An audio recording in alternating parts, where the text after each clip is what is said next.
Well, Shalom Torah fans, Michael is on assignment, but he wanted to give the stage to our guest today anyway. So you have very good timing being here today. If you love Sodom and Gomorrah, the Ark of the Covenant, the Red Sea crossing, all of these classic teachings Michael does, Michael has something very familiar with our guest today. They both ran into a man named Ron Wyatt many years ago, and today's guest is the president of Ark Discovery International. Please welcome Kevin Fisher. Welcome, Kevin. Thank you. Nice to be with you, Scott. Welcome to Shabbat Night Live. So, this is something that I know was very close to Michael's heart, and he wishes he could be here, so he sends his regards, and he wanted to just tell everyone watching Shabbat Night Live that he wanted to be here and ask you these questions, but I get the privilege of doing so. Fantastic. So, yeah. So Ron Wyatt, way back in, gosh, the 70s, Ron was looking into the mysteries of the Bible as we now find commonplace on places like the History Channel and Discovery. Sure. And he was really the pioneer in all of these things. How did it start for him? Okay. Well, he had seen a 1960 Life magazine article about this boat-shaped formation in the mountains of Ararat, there in eastern Turkey. It was spotted by a Turkish army captain, Mr. Durpinar. Okay. And in 1959. And so this group, mainly from the USA, went out there to explore the site. And Life magazine reported on their time out there. They saw the boat-shaped formation. Half of them thought it was a natural formation. The other half thought, hey, this has got potential. But it sat there, for 17 years without anyone else going out there. And so Ron Wyatt started thinking about going out there and investigating the site. But before he went anywhere or did anything, he had a burden for souls. And he prayed to the Lord, Lord, help me find something that will help someone get to heaven. This wasn't about, Lord, help me find something so I can get rich. It was about doing the Lord's work and helping someone get to heaven.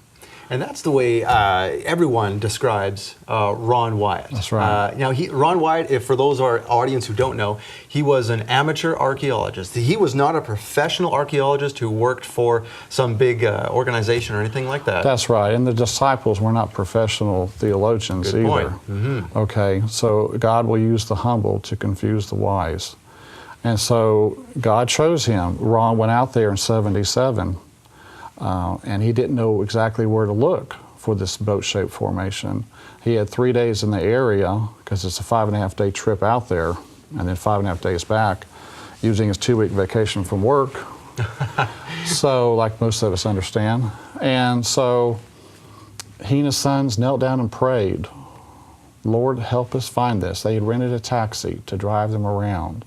Now, this was in 77. 77. So no one else from the Western world had been out to this area. This is, first of all, where are we talking about here? This is in eastern Turkey, next to the border with Iran. Okay, so I'm assuming that that the folks in that area, that it's a local legend, if nothing else. They knew about this thing. The villagers there's a village right near the site. They believed that was Noah's Ark, but of course the word hasn't gotten out, properly, or people don't believe. So they prayed that God would stall their taxi where they needed to look. They actually prayed They prayed for, divine intervention. Okay. And so the taxi starts driving around, and all of a sudden, the taxi stopped, quit running. The driver's confused, but Ron and his sons are excited. Huh. And they jump out and put a pile of stones there. Okay. And they get back in, the car starts up. And they start driving again. So this happened 2 more times that day. So this thing, now, did they pray for, maybe you don't even know this end of it, did they pray for that the taxi would stall, something specific, or something would happen? Well, they were in the taxi and they prayed that God would intervene and help them find it. Okay. Okay, so anyway, the taxi stalled 3 times. And so the next day they went back to these piles of stones and they walked directly out from them. And there is Noah's Ark. There are these sea anchors that hung from the ark to help keep the front pointed into the waves. And then the remains of what appears to be Noah's house or some building associated with Noah. So God directed them to these sites. And these were things that Ron later investigated. And of course the Noah's Ark site was deemed Noah's Ark National Park with a visitor center. And Well, we'll get into that. We want to save some of these details. We want to give away all the... So God was using him. Yeah. Okay, and God could tell, Ron could tell God was using him, and the next year, then, he decides to start looking for the Red Sea crossing site. Now, what possessed him to do this type of thing? Is it just a divine... I think God puts ideas in people's minds. Absolutely, if you're in connection with God, he puts thoughts in your mind. So he got the idea the next year, to look for the Red Sea crossing site. And so he went to the Gulf of Aqaba, to the northern end of Gulf of Aqaba is Ararat, and they rented an airplane to look along the eastern edge of the Sinai Peninsula for an opening through the mountains. So now this is, nowadays we have movies like Patterns of Evidence, a modern documentary that was just done, and all these other, like we said, the History Channel, Discovery Channel, but this is in what, 1980? Well, 78, yes. 78, so this is before any Westerner had dared stick their neck out and look for these things. Yeah, this is a totally new area. No one had looked over the Gulf of Aqaba for the Red Sea crossing, for instance. So he hired an airplane and asked the pilot, Moses.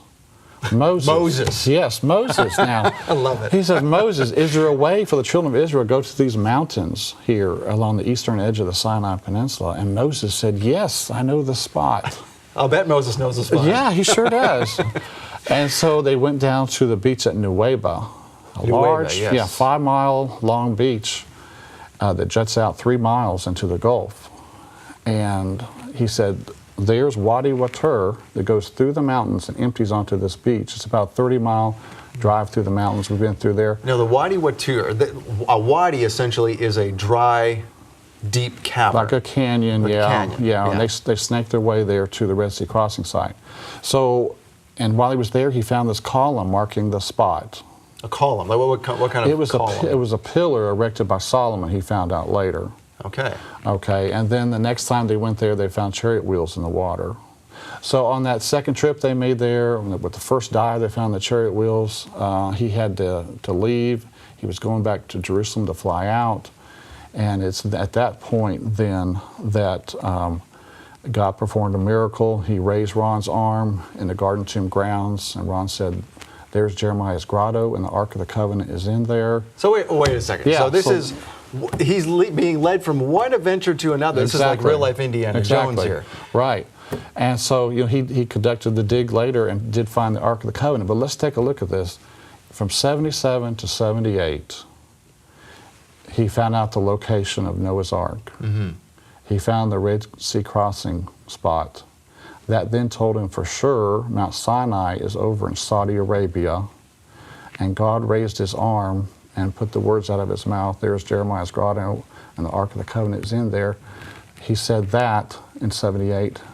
Within 1 year, he had found, through the Lord's leading, these 4 incredible discoveries. God was truly using him.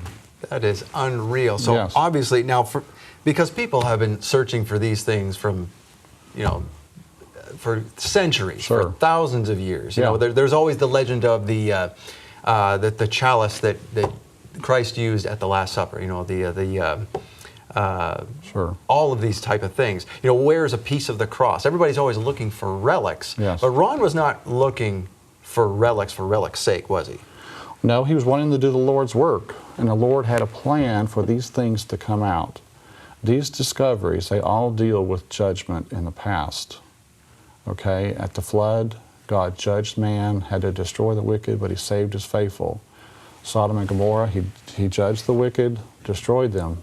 He saved his people. The Red Sea crossing, he saved his people, destroyed the wicked. Mount Sinai, he handed down the law, spoke it, and wrote it. And then, of course, the Ark of the Covenant contains that same law that we'll be judged by. So these are signs of past judgments. Why does he want them to come out? It's because the judgment of the living is coming soon, where we'll receive either the seal of God or the mark of the beast.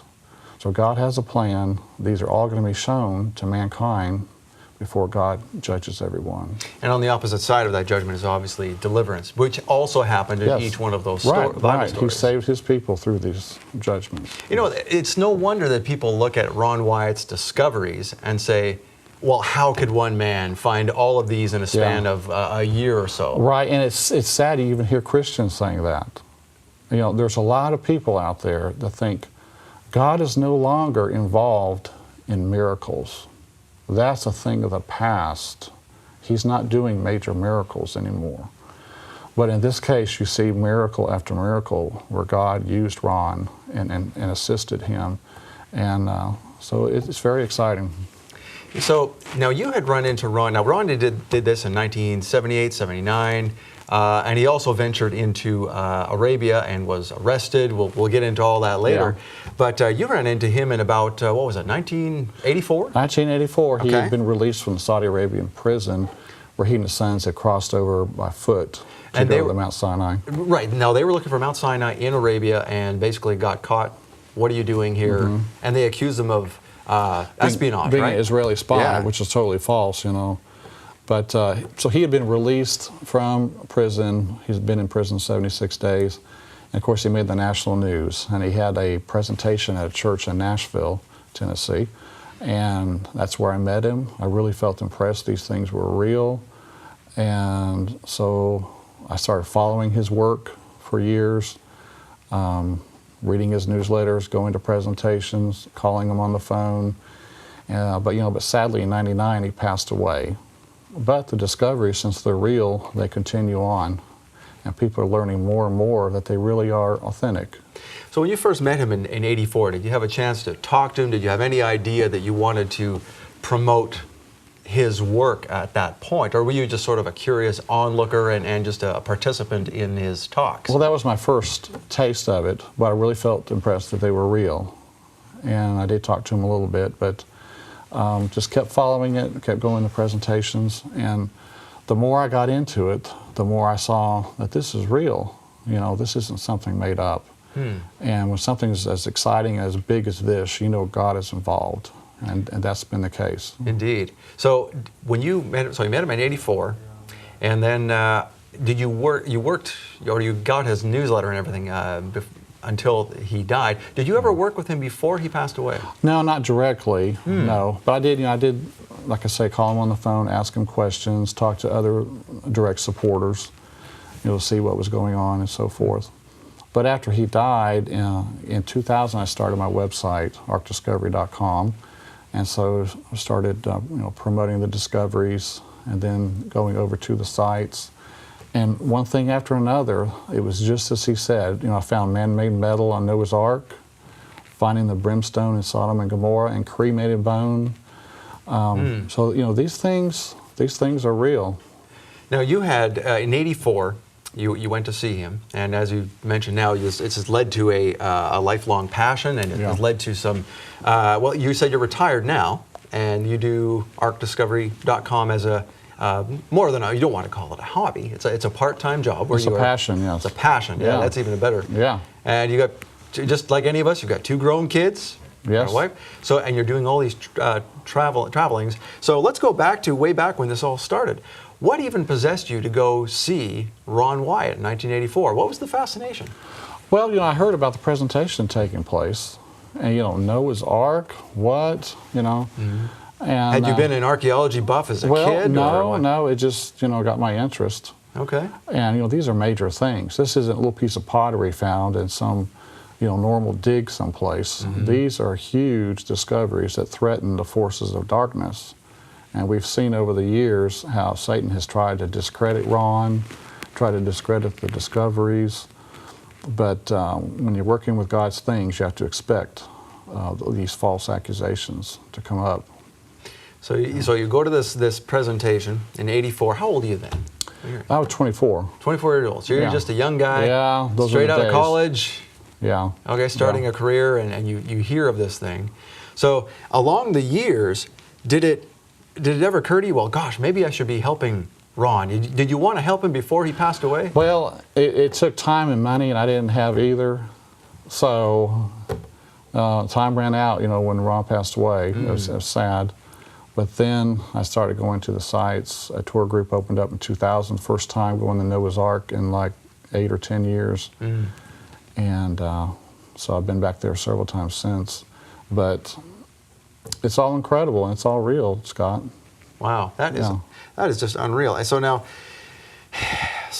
he's doing all these discoveries, but that's not his full-time job. As we mentioned earlier, Ron is not an archaeologist. That's right. He was a nurse anesthetist. But so he would work a month or two in Nashville, take most of that money and head overseas to work on these discoveries.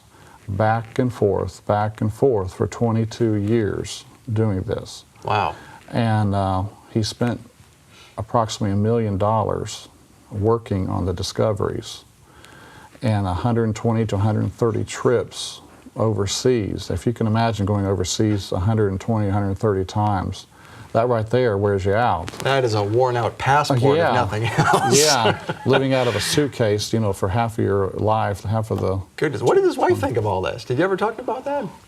Well, she's been a big supporter and a big help to him. Okay. Yeah. Is she still with us? She is, yes. Mary Wyatt Lee. Okay. Yeah.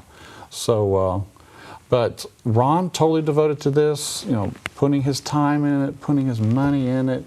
And you know when someone is doing that much and everything he's saying, one thing after another is found to be true. The man's humble, authentic, very genuine Christian. A lot of people can see that when he's doing a presentation, speaking at a church. They can see that, you know, he's a genuine, humble Christian man. So he's going now. He's a nurse anesthetist. So he's you know he's not living below the poverty line. He has some money to spend, and obviously he did that with his trips. I understand by looking at your website, arkdiscovery.com, that when Ron was with us, I mean, his home looked very humble. He lived in he showed us to live in a duplex. That's true. I mean, he lived in a duplex, if you can imagine, a humble little duplex with large bookcases with all these archaeology books, you know, historical books where he would do research and so forth. So he was putting his money where his mouth was and putting it into the work, devoting, you know, his life to this. So you knew that this man was, you know, telling the truth. You can see the four major discoveries: the Noah's Ark, Red Sea crossing, Mount Sinai, Sodom and Gomorrah. Those are visible things that you can see are real. Now, the Ark of the Covenant, some people have had a lot of doubt, but his credibility was established. God showed that he was working with Ron, and when Ron comes out with a report from the Ark of the Covenant cave, we need to respect that. On the Day of Atonement, when a priest went into the most holy place, he didn't take a committee in there with him to anoint the most holy. He went in by himself to do the Lord's work and came out with a report. Ron did the same thing. He went into the most holy place, got to see the Ark of the Covenant, and he came out with a report. And so we should respect that. I have respect just for the fact of seeing some of these photos of, I mean, this guy had some guts. When you look at the first photo, I think it was from the photo said around 1981, the first time he went down into the cave where the Ark of the Covenant is, where he found it. That is a small opening. This was not some giant cave. This is scary. It's a 100-foot tunnel leading down to the Ark of the Covenant cave, and you're going down a chimney, up a chimney, squeezing through tight places, as you say, sliding across a board with a 40-foot drop. Very precarious, very hard work. He worked from 79 to 82 on this first tunnel that he dug. So he dug this tunnel? Well, he and his associates. There's a lot of people that helped him. Yeah. Some of it were natural cavities. You would hit a natural cavity that would let you go a little further. And you may, of course, this is solid rock we're talking about. We're not talking about just loose sand or soil. Right. This is hard work. So he progressed, you know, the 100 feet to get to the spot. But he said this is too difficult a route to get to the Ark of the Covenant cave. And so he spent another 7 or 8 years building a second tunnel to the Ark of the Covenant cave. And we're talking a lot of money spent on the second tunnel because he thought some of the temple furnishings needed to come out. So again, building a second tunnel. A friend of mine was on the dig with Ron for about 3 weeks. He said Ron paid all his expenses. He said Ron probably paid out $7,000 in that short amount of time, and they only made 6 feet of progress. So He was in it 100%. The digging a second tunnel is another sign that he was telling the truth. He spent a lot of money for the second tunnel that was more direct. If you're a fraud, all you need is one tunnel. Okay? One tunnel and a good story. Yeah, and then Yep. you could say, hey, you know, if I'm the real fraud, come on down through this tunnel. I'll let you look in this cave, and you can see my Ark of the Covenant that I made. And you just pay me $5,000 and you can do that. But no, Ron wouldn't let people look into the cave. You know, did the high priest let people look into the most holy place? No. No, It and in was off fact, limits. what would happen if they did? They would die. Now, tell us a Yes. little bit about how that correlation, we don't want to get into too much detail, but I want to share that because we're at this point and we want to talk about this. So, it's interesting that you mentioned that Ron was like a type of high priest that went Yes. into the holy place because others tried to go in there. What happened? Yes. Around 1995, there is a tunnel leading from Zedekiah's cave up to where the cave is, north of the city wall. And they made it approximately 75 feet up this tunnel. It was 6 men, 6 Kohathites, dressed in Levitical garb. So they were serious. They were serious. must have believed They were him going to- after the ark, yes. Okay. Yes. They made it 75 feet up this tunnel, and God struck them all dead. Wow. And Ron was in town at the time, and they contacted Ron in Jerusalem, will you come down here to Zedekiah's cave? And so he went down there, and they said 6 men went up this tunnel, and we can't hear from them now. And so he went up the tunnel with a rescue basket and rolled the men into the basket, and they were pulled out one by one. So the Israeli authorities know this is real, but they don't know what to do. You know, at this point, it's a waiting game for them, and it is for us too. It's not for us. God has a timing for this, and it's not for us to force the issue, you know, to try to bring it out. So the Israeli authority, they know it's there. I find that very interesting because, you know, Ron's first trip down there to find the Ark of the Covenant and to do all of these discoveries, this was before the Indiana Jones movies came out. Yes. It's almost as if he was the inspiration for the movies. It's, I think, you know, in 78, Ron made this statement, and Satan heard it too. And Satan said to Steve Spielberg, let's make a movie about the Ark of the Covenant. That's what I think. Okay, so the bogus story comes out when the real story is coming out. But Ron was a totally genuine man. I had an email from someone there in Middle Tennessee. She said Ron was her anesthetist when she was giving birth, and that Ron had prayed with her beforehand, and when her baby was born, it was stillborn. I've read the story. It's on your website. Yes. Yeah. And she started screaming. She was so distraught. And then she looked for Ron in the room, and over in the corner was Ron kneeling down, praying for that baby. And then a light appeared in the center of the room. Now, by the account that's on the website, it sounds like the other doctors didn't see that light, but they knew something was strange. The doctor did tell her something was going on. later. The doctor did tell her later that they understood God was in the room. Huh. And that baby started crying. That light came on to say, this is not an accident. God is here, and I'm about to do something. And so God listened to Ron. There's not many people that can pray and someone comes back to life. Ron had a genuine connection with God, and he gave God all the credit, though, of course. This is something, you know, I found out through someone contacting me. It's nothing he ever told anybody. Really? So he didn't relay this, so he didn't say anything? Right, not that I know of. This is something totally new. So the man was genuine. He had an incredible connection with God, and I view him as the most important person I've ever met in my life, that's ever lived during my lifetime, is Ron Wyatt. So now we're going to get into a little bit later in the second half of the program tonight, Michael's encounter with Ron, and just how he found the discoveries and what got him interested as well. Sure. But yeah, I just find that this everywhere you turn about Ron Wyatt, other than what is seen in the media, and the media, strangely enough, has just sort of written him off and they don't talk about him. They scoff. Yeah. But he's a genuine guy. Right. You know, Satan controls the media. You can't expect the evening news to announce Ron Wyatt has found all these wonderful things. Isn't this exciting?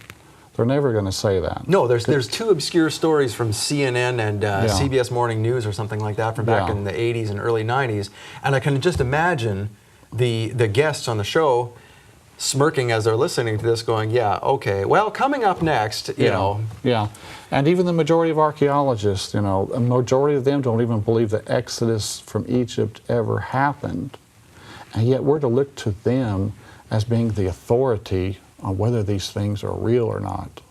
Thankfully, the new documentary that has come out, the Patterns of Evidence, has all but quashed those reservations, because it's real. I mean, you look at that and it's pretty undeniable. Yes, and they're working on their second film, which will cover the Red Sea crossing site that Ron found and the Mount Sinai in Saudi Arabia that he found. All of these exciting things that we're going to be talking about in this series. For more than 20 years, Ron Wyatt spent his life and his life savings on researching and finding the real Mount Sinai, Sodom and Gomorrah, Noah's Ark, and the Ark of the Covenant. Discover the amazing truth of Ron Wyatt's discoveries in a special series from A Rude Awakening International, AD, Archaeology Discovered.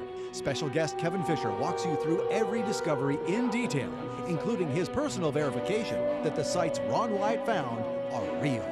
You can see the four major discoveries: the Noah's Ark, Red Sea crossing, Mount Sinai, Sodom and Gomorrah. Those are visible things. Right now, you can order this fascinating series on DVD and Blu-ray. You'll get all 4 episodes as seen on Shabbat Night Live. It's not for us. God has a timing for this. It's not for us to force the issue, to try to bring it out. So the Israeli Authority, they know it's there. Order AD, Archaeology Discovered. Order online or by phone. And welcome back to the program. Thank you for supporting what we do here on Shabbat Night Live. Now, we're back with our guest, Kevin Fisher, and we're going to talk about some very exciting things. Before, we were talking about Ron Wyatt and what you are doing for Ron now through ArkDiscovery.com. You are the president of Ark Discovery International, and this was a work that started a year after that Ron had died. And so this was a passion of yours that you never got to work with him while he was living, but you have decided to carry his torch. Sure. I'm just trying to promote, what God has brought out, and we've seen that they're authentic. And so it's very exciting information. Indeed. And Michael had met Ron Wyatt. This is how Michael got interested in the Red Sea crossing, Sodom and Gomorrah. All the classic teachings that Michael Rood has done came from visiting with Ron Wyatt. And he, like you, had visited with Ron Wyatt in person, found him to be a very humble, genuine individual that it was impossible to doubt that the things that he discovered were real. And that's why Michael is so passionate about it as well. And he met Ron through going to a talk by Henry Groover. And Henry Groover encouraged Michael to go and visit Ron and see that he was real. And so I'm glad that you're here, because Michael would be just tickled that you're showing all these things here. Michael has his own collection of brimstone. Yeah, I know he's been there a lot. Yeah, and that's what we're going to get into now. We're going to get into the nitty-gritty here. We're going to talk about Sodom and Gomorrah, and we're going to talk about something else yet in this next segment of the program. So take it away, Kevin. What can you tell us about Sodom and Gomorrah?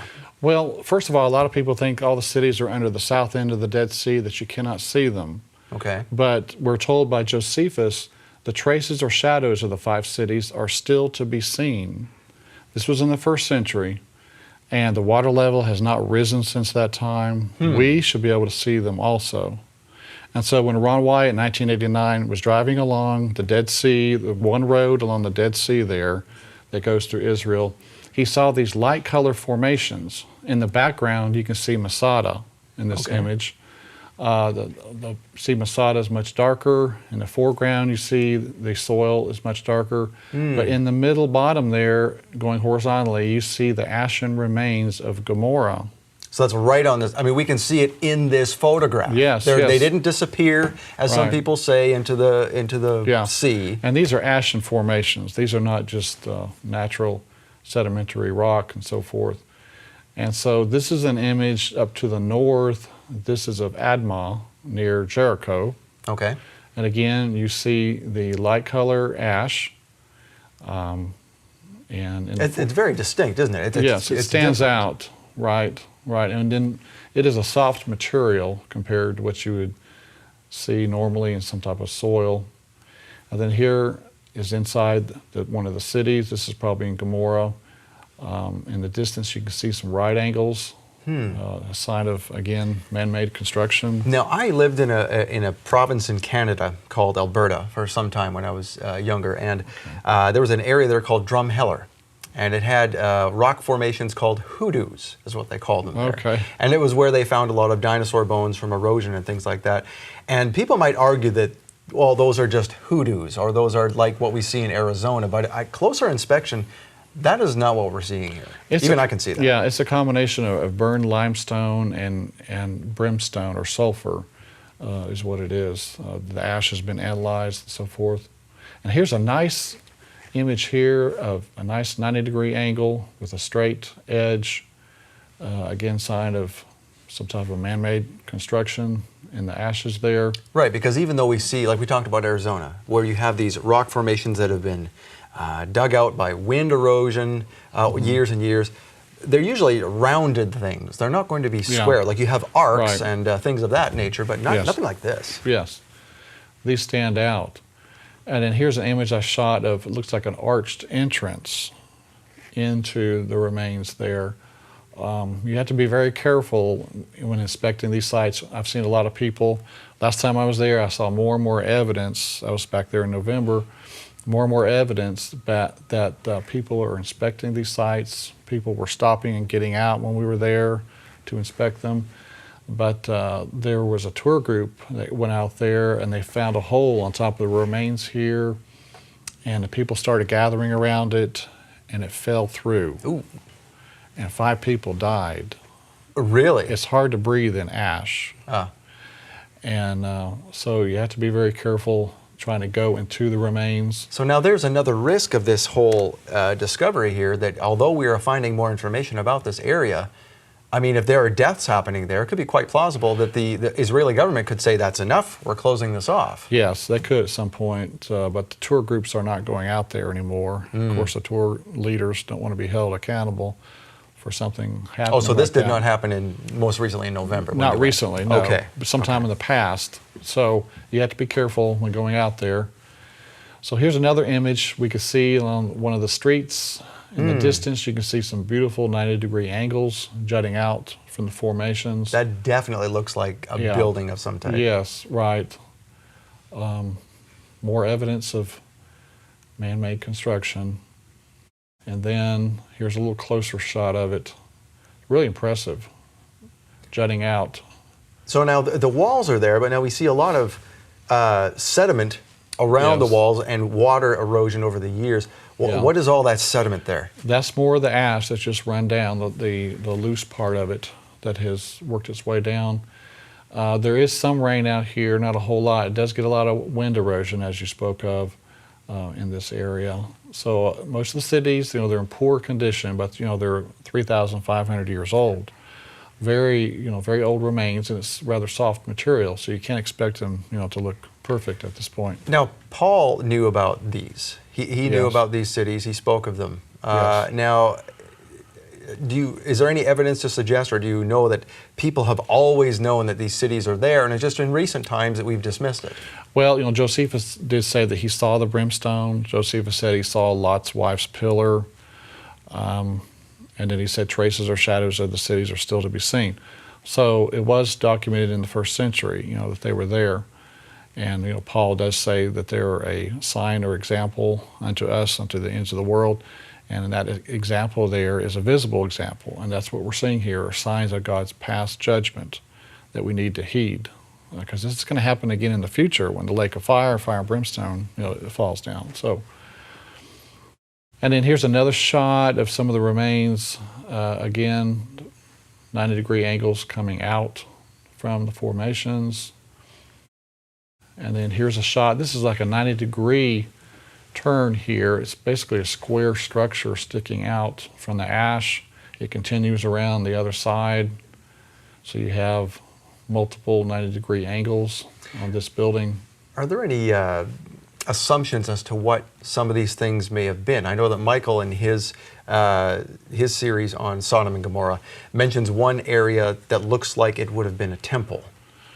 Yes, there are some that are singular structures that do appear to be a large square-looking building. So yeah, I think we may have an image of one here in the slides. Now here is a swirling effect of thermal ionization, they call it, where there's a swirling effect where the electrons repel and attract, and these remains were swirling in the extreme heat, 6,000 degrees Fahrenheit. And so you see the swirling effect in a lot of the remains there. And this is documented by those who know about these scientific phenomena here that happen. Sure. Yeah. Yeah. Now here it says, the ash there today is composed of calcium sulfate and calcium carbonate, which are byproducts of the limestone and sulfur burning. So the ash there is made of the correct composition of the buildings, the limestone, burning up, and the brimstone being there, the sulfur. At the days of Elijah, when his altar was consumed, God sent down fire and it consumed the stone altar. So we should expect the buildings there to also be consumed and turned to ash. God's fire is a consuming fire, and that's what he did that day. He consumed all the buildings. So the chemistry doesn't lie. Right. This proves that there was a building here. These are not just geological formations. Yes, it's a testament, to what happened there. And here's a couple of ziggurats on a raised formation that I saw. They're side by side. They're made of a whiter material, like a ziggurat. And here's a close-up of the side of one of them.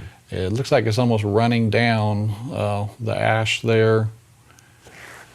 And it's strange how I've seen in some natural history museums where different cultures, to embalm their dead, they would take them to a dry, high place like the top of a mountain, where the bodies would essentially dry out and turn to a leather-like substance.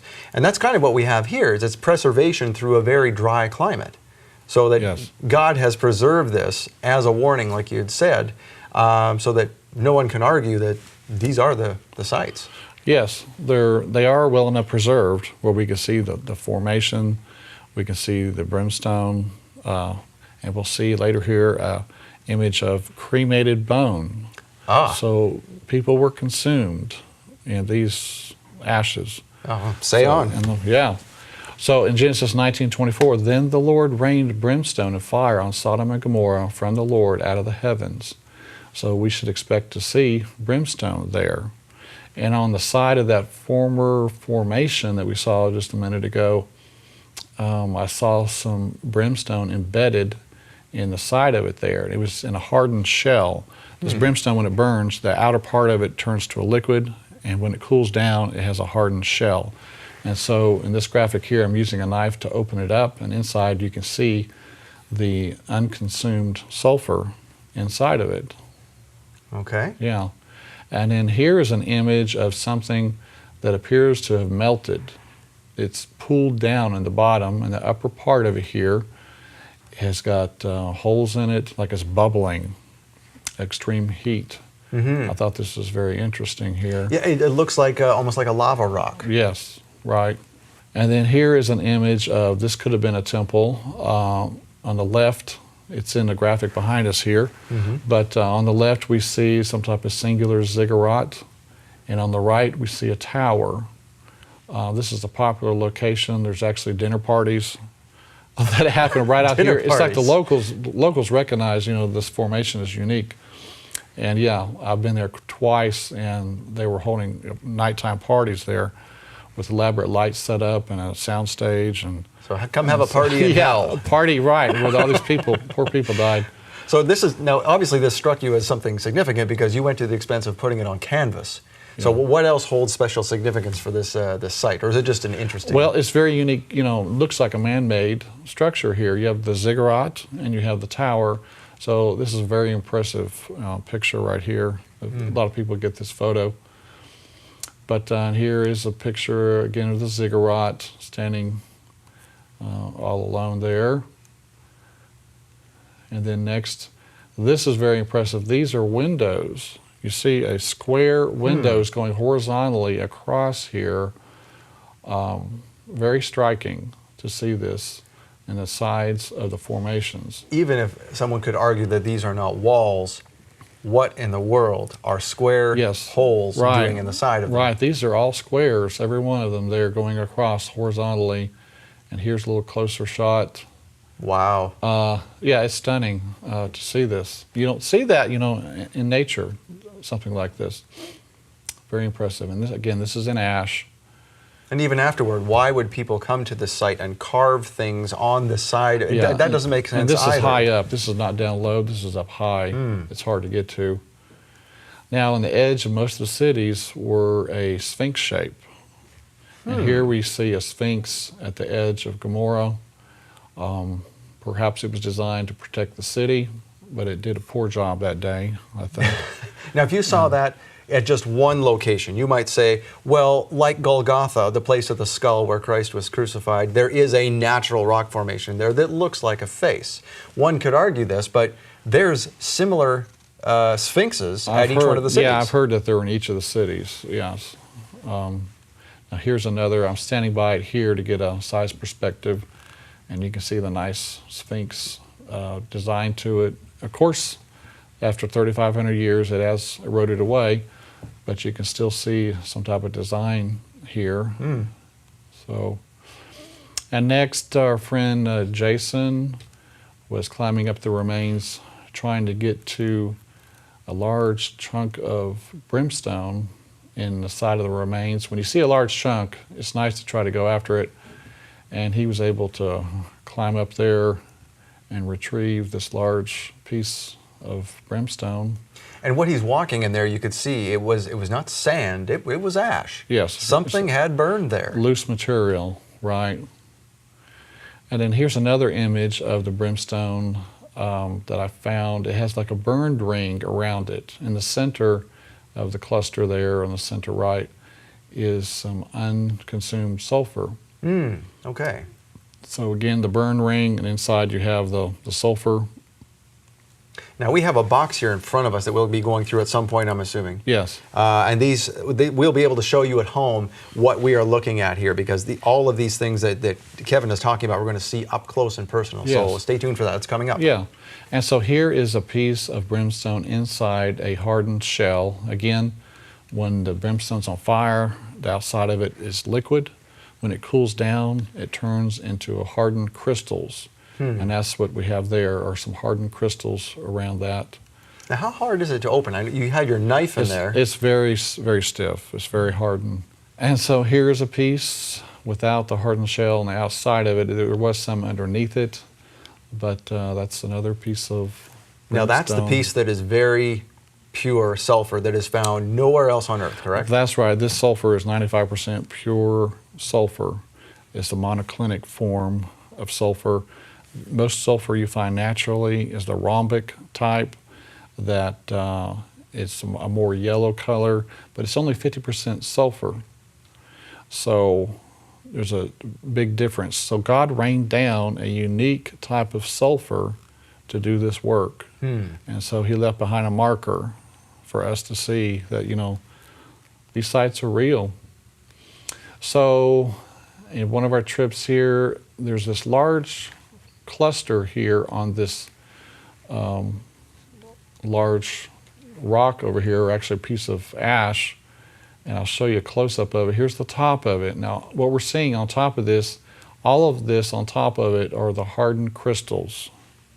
So there were hundreds of pieces of brimstone underneath this burning. It turned into a big pool of liquid. And when that big pool of liquid is about 6 feet long or so, when that pool of liquid cooled down, it left these crystals on top of it. On top there, the upper part of the photo, are the crystals. In the center across here horizontally is the unconsumed sulfur or brimstone. That white section there. That white section, yeah. So very, very impressive find. Again, on top of the crystals, you see the brimstone in the center going horizontally. Very impressive find. Here's another image of it. You see the brimstone sticking out, the crystals on top. I mean, you're not going to find this anywhere else on Earth. This is totally unique. So does the government of Israel allow people to go in and take sulfur? They don't mind? They do. The area is so large, there's no limit as far as I know. Let the whole earth be warned. Take yourself home a piece of brimstone and don't do this. Right. And so here is a close-up of some of the layers. Sometimes there's layering effect. In the background was the Sphinx shape we saw earlier. Ah, okay. In the Dead Sea in the background. And so here's a close-up of another piece of brimstone in the formations that we opened up. You can see the unconsumed sulfur inside. How many times have you been to this particular site? Well, I made 3 trips over there to Israel, but I went to the site, numerous times while there, many hours. It's very impressive. Originally, I was not real impressed with the Sodom and Gomorrah stuff, but once you go out there yourself and start seeing this firsthand, it's very impressive to see it come to life in front of you. Now, some of these are in vertical. They're basically shot into the sides of the walls. Or some of them are found in vertical. Yeah, they're in various locations, and some people have. Well, I think Ron Wyatt thought they may have originally been about a foot in diameter originally, and then burned down to the smaller size. And here's a 90-degree angle, sort of like a window in the side of the formations. Pretty impressive. Here is another Sphinx. Now this one's in Gomorrah again. In the background is a ziggurat shape. So Sphinx, ziggurat. In Egypt you have a Sphinx pyramid, near each other. But this is on a raised area, sort of like a high place. Here's a close-up of the Sphinx from another angle.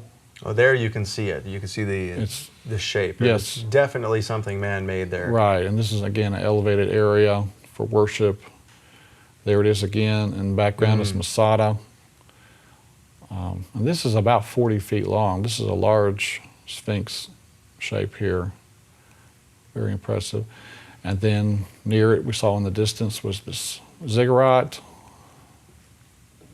And those, it should be just outcroppings like that. Again, more evidence that there's something different here. This was specifically made here. This was intentional. And then here, this was taken down at the south end of the Dead Sea is Zoar. Zoar was later consumed. And it has kind of a square. If you see the light ash there, this has kind of a square shape, the white ash there. So like today, the downtown core areas of most cities are grids, because that's where they start, and then the sprawl begins. And they branch out, lose its square shape, Here's another image in Zoar of a square image in the background. So this is drone footage. What are we seeing here? Yes, so here we're looking down on the formations, and then I'm panning up. Oh, wow, look at that. Yeah, and you can see across the city there. Now this city, which city is this one? This would be considered Gomorrah. Okay. The Bible gives the cities in order, creating the Canaanite border, and this would be the third city that's mentioned, starting from the south and going up. So this is much larger than Zoar. This is huge. Yes, right, this is huge. Sodom and Gomorrah were the 2 largest. That's why a lot of times you hear them say Sodom and Gomorrah, and they don't mention the other cities because they were smaller. But in the distance is the Dead Sea. And this is all city, or some of this the hillside surrounding? This would be all city here that we're looking at. Previously we did see Masada in the background, but at this point this would be all city. How tall are the walls here? I mean, at estimation, what were the heights of these buildings? About 30 feet, a lot of them. It's quite large. And what are we seeing there? Is that a street or where the river runs? A lot of these would be streets. And of course, there has been some erosion since the time. And there's the base of Masada in the background.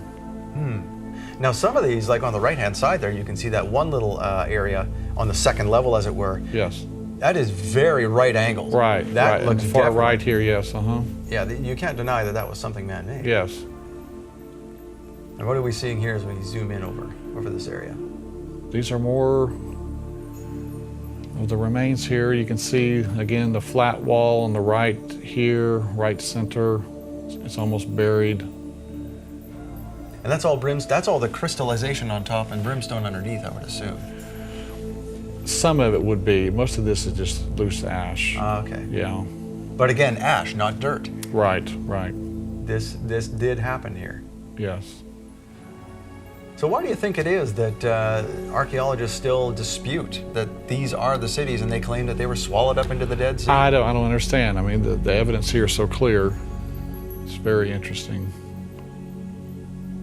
Wow, look at that. So you've gone out here several times. You bring people with you, or do you explore on your own? Well, it's usually just friends, I bring out there to take a look. Okay. But very exciting to see. Now, It's also sad. I mean, you got to Yeah. realize that there were, perhaps 200,000 people, died here in Gomorrah. Now, you had mentioned a few minutes ago about bones, human Yes. bones. Yes. Do we want to get into that before we run out of time? We here? can. We can Okay. show what we have here in the display box that I brought. But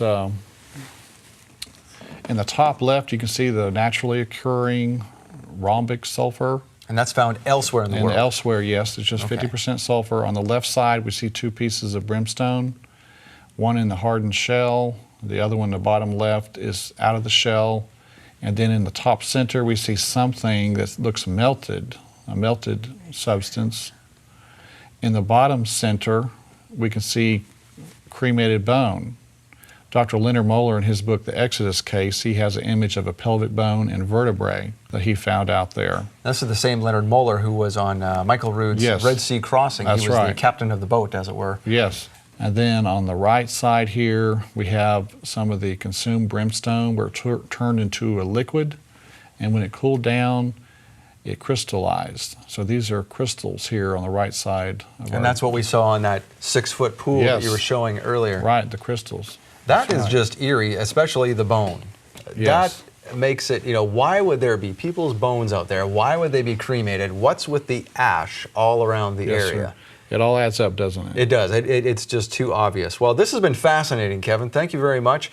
We've got way more to talk about here. We're going to talk about Kadesh Barnea. We're going to talk about the Red Sea crossing, Mount Sinai, the Ark of the Covenant, and our final episode is going to be Noah's Ark. So stay tuned to see the rest of the series. Thank you for supporting ShabbatNet Live, and we will see you next time with our guest, Kevin Fisher from Ark.